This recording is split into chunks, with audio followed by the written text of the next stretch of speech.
둘, 셋. 안녕하세요. 백년산 나라 대표 박정재입니다. 대치동 부동산 마트 이우정입니다. 압구정 소나무 이주용입니다. 오늘은 12월 19일인데요.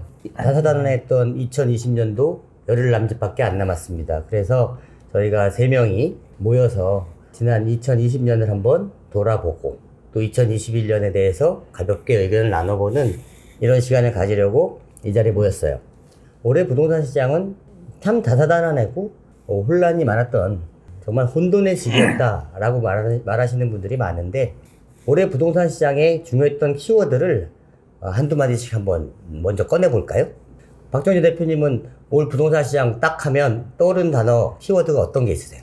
8월 말 임대차 3법 시행. 임대차 3법 시행. 네네. 8월 달에 임대차 3법이 시행되면서 그 후유증이 정말 심하게 나타났죠. 그렇죠. 어마어마하죠. 네. 어디서든지 한번 떠올려봐 주시죠. 기본적으로 저희 아파트 같은 경우에는 거의 4억 3천에 맞춰졌던 전세가가 7억 3천까지 올라가는 그런 기현상들을 발생하게 했죠. 4억 3천에서 7억 3천이 올라갔으면 4억 3천에서 3억이 오른 거네요. 3억 올랐죠. 60%, 70%? 그 정도라고. 그 정도 올랐다고 봐야 되죠. 아파트는 어때요? 음마 아파트는 100% 올랐어요. 100%. 5억 하던 게 네. 지금 10억 5억 하던 게 10억. 10억이 넘었나요? 아직 안 됐나요? 넘었어요. 넘었어요. 넘은 것들도 그럼- 있습니다. 아, 근데 그렇군요. 평균 10억 정도 선에서 11억 전 거래가 됩니다 지금. 우리 압구정동 현대아파트도 오래된 구축 같은 경우에 4억 5천 5억짜리도 있었는데 9억 가고요. 그 다음에 6, 7억 하던 것들이 뭐 11억, 12억 가서 예. 7, 80%는 다 올랐어요. 예. 이거는 저희가 있는 곳뿐만이 아니라 서울 시내 아니면 뭐 수도권의 요 중요한 지역에는 똑같은 것이 올랐을 건데 이 부작용이 크잖아요. 이 임대차 3법 때문에 세입자와 임대인 간의 입장 차이에서 오는 원하지 않는 갈등들 때문에 고생하시고 마음고생하신 분들이 많았을 거예요. 예, 이런 수많은 갈등 속에서 당사자가 되셨던 시청자분들은 얼마나들 고생들이 많으셨을지 정말 심각했어요. 맞죠. 그리고 또 다른 단어, 키워드. 뭐 제 입장에서는 대치동 이제 토지거래 허가 구역으로 묶였으니까 토지거래 허가. 예, 토지거래 허가가 큰 이슈가 돼 있죠.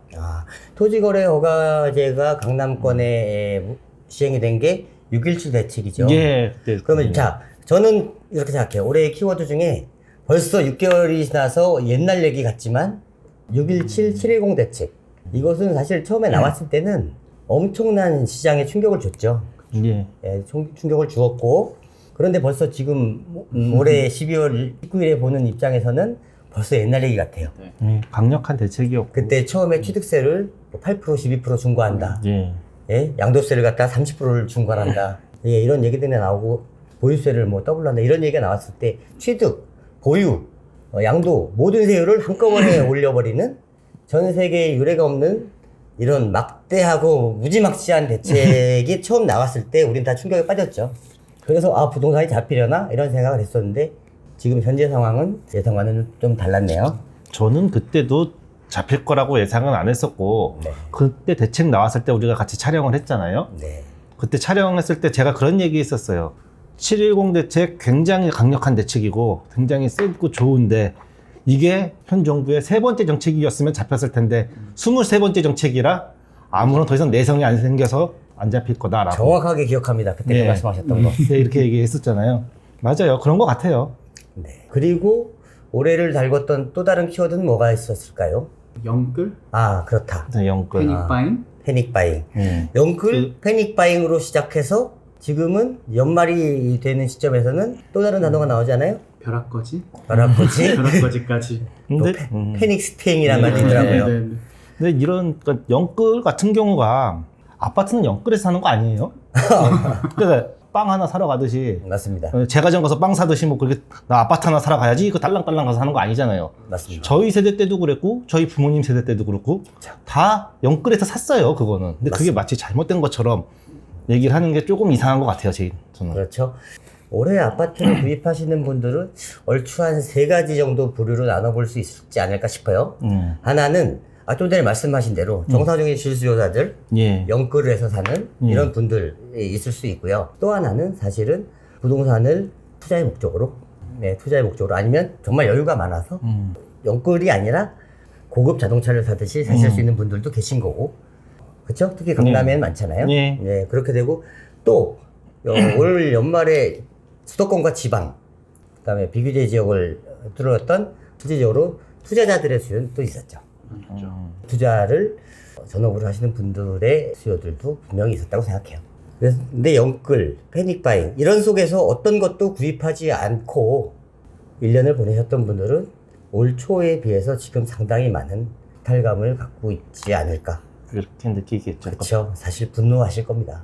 패닉 바잉도 참 그렇잖아요. 다들 불안해서 사기 시작한 거잖아요. 맞아요. 더 오를 것 같고 지금 안 사면 다시는 못 살 것 같고 서울에 내 집 없을 것 같고 근본적인 불안감이 해결이 되지가 않았는데 네. 이 부동산 가격이 앞으로 어느 정도 오를지에 대해서 감도 안 잡혀요, 솔직히. 그래요. 맞아요. 또 다른 키워드를 한번 볼게요. 최근 일이죠. 국토부 장관 교체. 예. 아, 정말로 욕 많이 먹었어요. 아, 네. 그렇죠. 정말로 김현미 장관이 욕 많이 먹었죠. 몇 년 동안. 그리고 본인의 의도가 어땠는지는 모르겠지만 결과물로서 국민들한테 많은 힘든 상황을 만들었던 건 분명하다고 생각해요. 네, 그래서 그 부분은 반드시 이 비난받고 지탄받아도 마땅하다라고 생각합니다. 김현미 장관이 있는 동안 24개의 대책이 나왔죠. 예. 24개 대책 중에서 가장 잘못된 게 뭐라고 생각하세요? 이은영 대표님은 가장 이거만은 하지 않았어야 됐다. 뒤늦게 사후 약방문이긴 하지만 첫 단추부터 저는 잘못된 것 같아요. 17년 파리 대책부터 네. 그냥 그때부터 줄줄이 그 이후에 뭐가 더 잘못됐다고 정말 우열을 가리기가 힘듭니다. 파리 대책은 그거였죠. 사는 집 아니면 다 파시라. 예, 사는 집 아니고 다주택이실 경우에는 중과를 때리겠다. 라는 메시지를 처음 한 게 파리 대책이었죠. 예. 그것보다도 첫 단추, 그 첫 단추가 그 파리 대책의 가장 강력한 거는 대출 규제였죠. 저는 대출 규제라고 아. 생각해요. 대출 맞아요. 규제, 예. 처음부터 거기서부터가 다 문제. 맞아요. 그래서 그전에는 사람들이 대출을 이용해서 예. 갭 투자를 했는데 파리 대책의 문제는 뭐였냐면 그전까지 대출을 받아서 갭 투자하던 사람들을 예. 은행 대출이 안 되니까 전세에 끼고서 갭 투자하라고 예. 길을 바꿔준 대책이라고 그렇게 변질됐죠. 그렇죠. 예, 그 이후로는 다 전세를 끼고 갭 투자하는 걸로 바뀌었으니까. 그 이후 9.17 나왔을 때도 마찬가지로 9.17에서는 또 잘못된 게 임대사업자 하라고 그렇게 부추기고 그렇죠. 박정희 대표님은 김현미 장관이 개인 중에 했던 대책 중에서 이것이 가장 잘못되었다라고 생각하는 건 어떤 대책이 있으세요? 저는 했던 대책보다는 안 했던 대책이 아쉬운 거죠. 안 했던 대책. 예, 파리 대책이 나왔을 적에 공급도 같이 늘려줬으면 좋았을 텐데 그때 했던 얘기는 서울의 공급은 충분하다. 서울의 공급이 충분하기 때문에 공급은 안 할 거고 수요만 잡으려고 했던 그게 가장 큰 미스가 되지 않았을까 생각해요. 그래서 요 근래 김현미 장관님 얘기하신 이유가 아파트가 빵이라면 밤새서라도 만들겠다. 그래서 빵 또한 했더라는 웃지 못할 얘기도 나오는데 맞습니다. 그게 그 3년 전에는 그걸 몰랐을까요? 3년 전에도 알았으면 그거를 벌써 만들어서 이 임기 중간에 끝에쯤 됐었을 적에 공급이 나올 수 있게 많은 것들을 준비해 주셔야 되는데 아무것도 안 했기 때문에 지금부터 3년 동안은 공급이 나올 게 없어요. 알았음에도 불구하고 안 했다고 생각하진 않아요. 저는 몰랐었다고 생각합니다. 그래서 그 무능을 우리가 비판하는 분들이 많은 거죠. 저는 김현미 장관이 했던 대책 중에 가장 회착이었다고 생각하는 게 2017년도 12월 임대사업자 활성화 방안. 예. 거기서 돌이킬 수 없는 실수를 했다고 생각해요. 맞아요.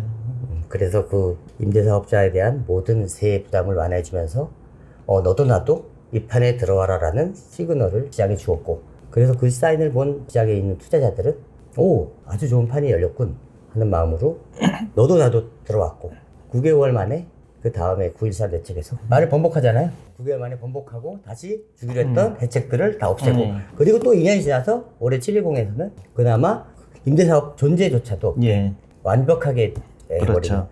저는 이 혼란이 사실은 부동산 시장에 정말 많은 악영향을 줬다고 생각해요. 저는 이제 국토부 장관 얘기를 계속해서 그렇지만 제 입장에서는 국토부 장관보다는 네. 더 미운 사람은 솔직히 박원순 시장이에요. 뭐 안 계시는 분한테 뭐라고 하긴 그렇지만 대통령이라 그럴 줄 알았습니다. 대통령이요. 물론 대통령도 믿지만 서울시의 공급이 부족했었던 가장 큰 이유는 재건축 재개발 다 막아놓고 도시재생 사업 하겠다고 이상한 정책들 많이 하셨는데 정리도 안 하시고 그냥 그렇게 가셔가지고. 네, 맞아요. 사실은 서울시에서 재건축, 재개발에 관련된 지역에서는 장애물, 큰 장애물이었죠. 그리고 내놓는 대안이 또 확실하면 그 장애물이라도 받아들일 수가 있는데 예. 그 대안이라는 것이 사실 현실과는 좀 거리가 많았던, 맞아요. 그래서 인정을 못 받았던 부분들이 있는데, 어쨌든 내년에 보궐선거가 있고, 잘 선거. 그리고 예. 뭐 임기는 짧지만 네, 보궐선거가 있고 새로운 시작이 나와서 좀 서로 상생하고 협력하면서 새로운 좋은 길을 좀 마련했으면 하는 바람이 있습니다. 국민들이 원하는 주택, 질 좋은 주택을 지어가지고 공급을 해줘야 되는데 그냥 사는 집에다가 벽 하나 좀 더 그려놓고 지붕 고쳐주고 맞아요. 그렇게 살려고 했던 것들이 가장 공감하기가 좀 어려웠죠. 쉽게 말하면. 그게 가장 큰 네. 패착인 것 같아요. 네. 그 이후에 장관이 변창흠 장관으로 내정자로 이제 교체가 됐습니다. 변창흠 내정자에 대한 의견들이 지금 많아요. 이우정 대표님은 내년에 변창흠 장관 이후에 부동산에 대한 정부의 입장 어떻게 예상하세요? 저는 장관을 바꾸는 거를 물론 김현미 장관을 경질해라 했으니까 근데 바꿀 수밖에 없었던 입장도 충분히 이해를 하는데 진짜로 바꿀 줄은 몰랐어요. 그래요? 네. 바꿔라 했잖아요. 아니 과연 그 다음에 할 사람은 있을까? 청문회 또 하려고요? 청문회 나가고 싶은 사람이 있을까? 얼마나 남았다고 임기를 그 장관 자리를 맞아요. 올 사람은 있을까라는. 요즘엔 장관 청문회 한번 나가면 네. 걸레가 되잖아요. 네, 진짜 집안. 탈탈 털려가지고 분명히 그래서 할 사람도 없어가지고 예전에도 사의를 표했다가 다시 이렇게 된 거잖아요. 뭐 청문회에서 예. 버틸 분들이 없던 예. 상황이다. 그렇죠. 평론문에서 뭐 그걸 할 만한 사람들이 없을 거라고 생각을 하고요. 그 이후에도 그래서 안 바뀔 줄 알았어요. 할 사람이 마땅한 사람이 없을 줄 알았는데 그 정도 배포 있으신 분이 청문회 하겠다는 분이 계시긴 계시네요. 예, 이분이 배포는 정말 있어 보여요. 예. 이 상황에서 이걸 맡은 거 보면. 예. 그죠? 지금 어떻게 보면 지금의 부동산 이 상승, 예. 정부의 규제가 안 먹히는 이 시장의 상황을 극복해낼 수 있는 백약이 무효하다라는 입장들이 많잖아요. 어떤 정책을 내더라도 지금 상황에서는 듣지 않는다. 내성이 생겼기 때문에. 이런 의견들이 많은데 이 상황에서 예상치 못한 카드를 꺼냈어요. 그리고 아까 말씀하신 대로 어떠한 더 강력한 규제가 나와도 분명히 부동산을 잡기는 쉽지는 않을 텐데 그러면은 계속 얘기하잖아요. 공급을 확대해야 된다. 뭐 양도세를 완화해줘야 된다. 이런 거를 국토부 장관이 정부와 여당과 등 지어서 혼자 할 수 있겠냐는 거예요. 할 수 있을 만한 사람도 아니고 그런 걸 할 사람을 시킨 것도 아니잖아요. 저는 그렇게 생각해요. 지금의 여태까지의 정책 방향이 예. 김현미 장관에서 변창흠 장관으로 넘어간 것은 여태의 기조를 더 강화하겠다는 것이지 맞아요. 여기서 양보하겠다는 의도는 전혀 없다라고 읽어야 된다고 생각하죠. 솔직히 저는 변창흠이라는 사람을 몰랐어요. 모르는 사람이에요. 별로 이 전까지. 네. 관심도 없었던 뭐 LH 사장? 네. 뭐 제가 관심 가져야 될 만한 맞습니다. 위치가 아니에요. 네. 그런데 현재까지 김현미 장관 시절에 예. 정책은 김수현 전 정책 수석부터 해서 변창흠 현 내정자의 의견들이 많이 들어가 있었다라고 하더라고요. 예. 반영돼 있었다. 그 이후에 장관이 내정된 이후에 그 사람이 어떤 행적을 했고 뭘 했는지를 찾아보고 많이 언론에 나왔잖아요. 경악을 했죠. 예. 근데 이런 차라리 김현미 장관 때가 그립다. 뭐 그렇게 라는 말이 말씀하시는 바로 나왔어요. 예. 저는 좀 얘기를 좀 달리 생각하는 게 네. 변창흠 장관이 구원투수로 나온 이유는 서울에 공급이 없잖아요. 예. 빠른 공급을 하기 위해서 변창흠 장관이 나온 것 같아요.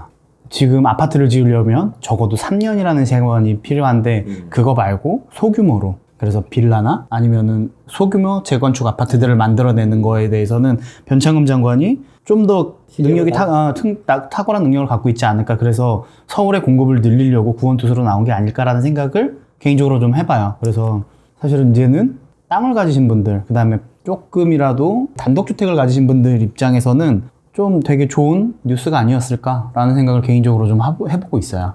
앞으로 단독주택이나 빌라, 다세대주택, 다가구주택이 아파트에 거주하시는 분보다는 뭔가 좀 열악한 거는 사실이잖아요.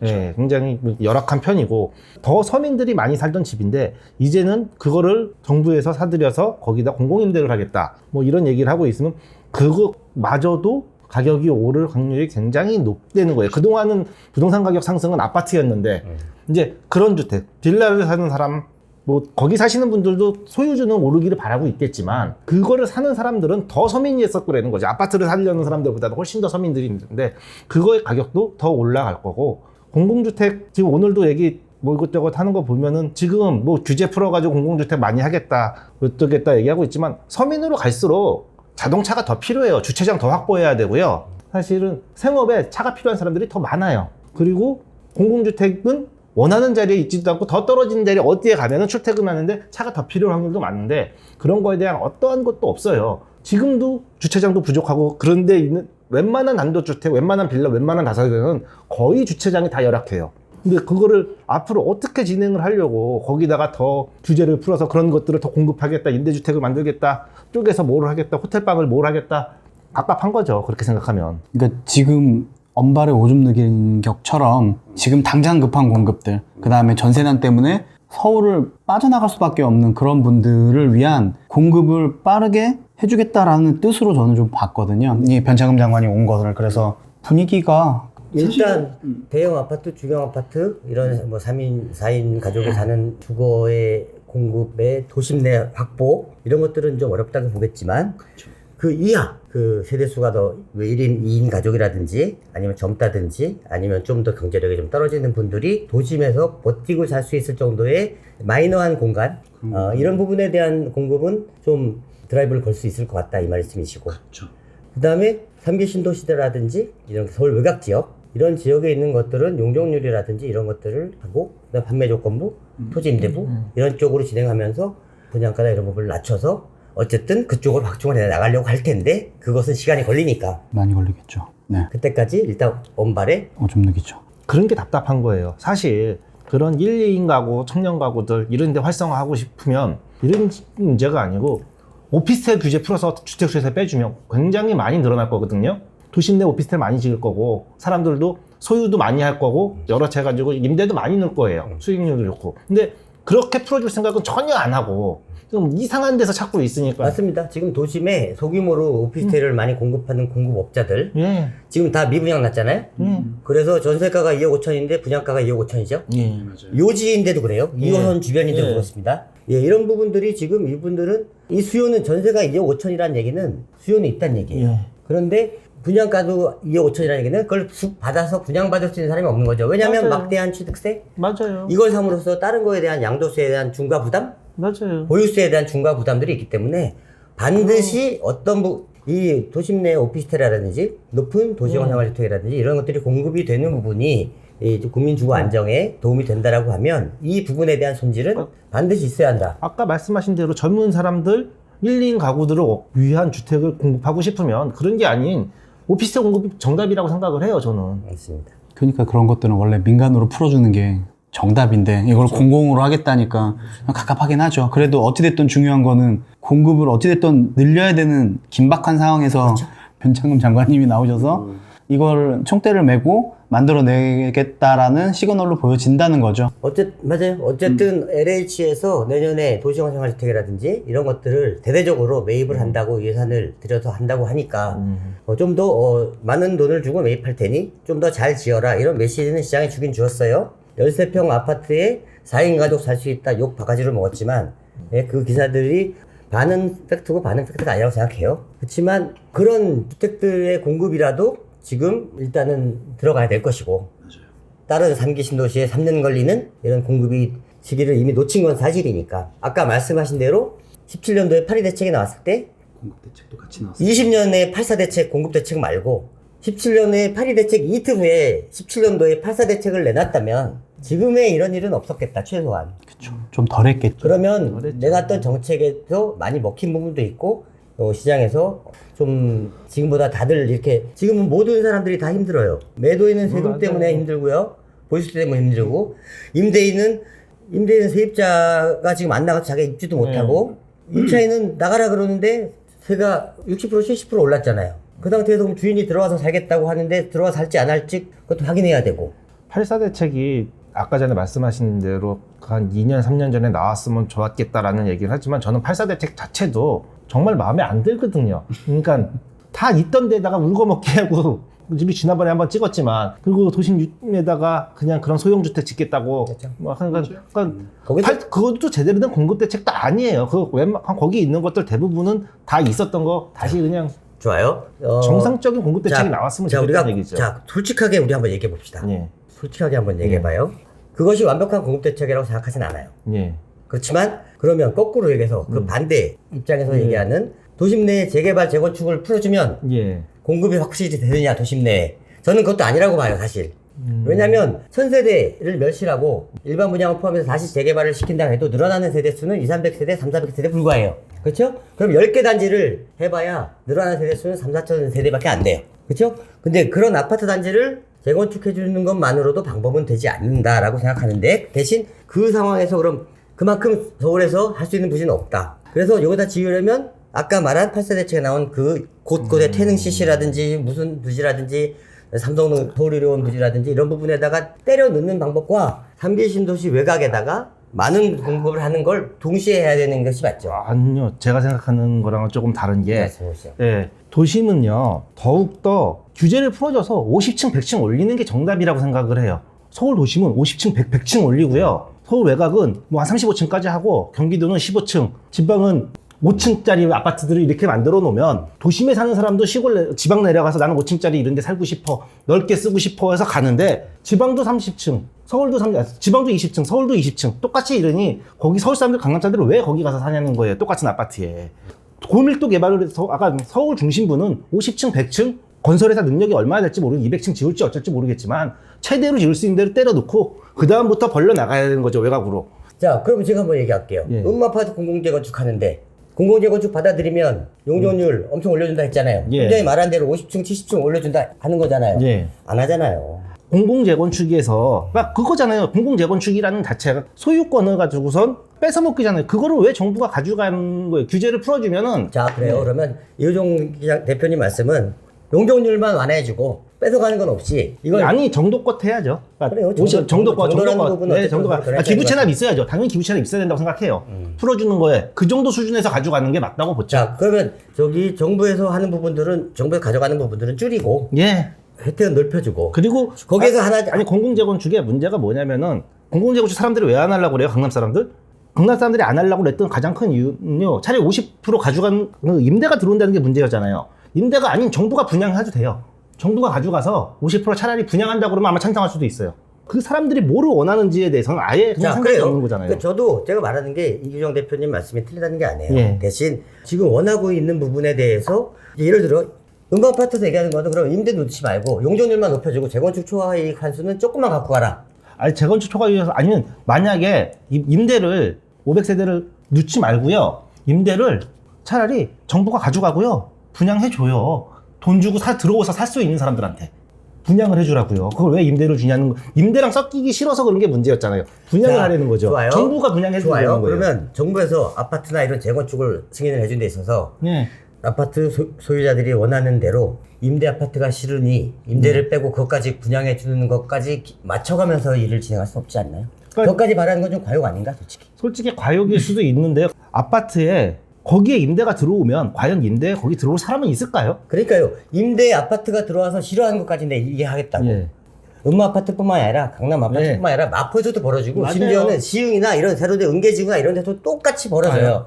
제가 하고 싶은 얘기는 주거복지는요 임대 아파트를 늘리는 게 아니고요 임대 아파트를 다 없애는 게 주거복지. 사람들이 임대 아파트에 안 사는 게 진정한 주거복지라고 생각을 해요. 모든 사람들이 자기 집을 샀고 자기 집에서 살아야지. 그렇게 살 수 있게끔 많이 지어서 금액을 내려주면은 사람들이 임대 아파트를 왜 임대 아파트 살라고 그래요 사람들한테? 맞아요.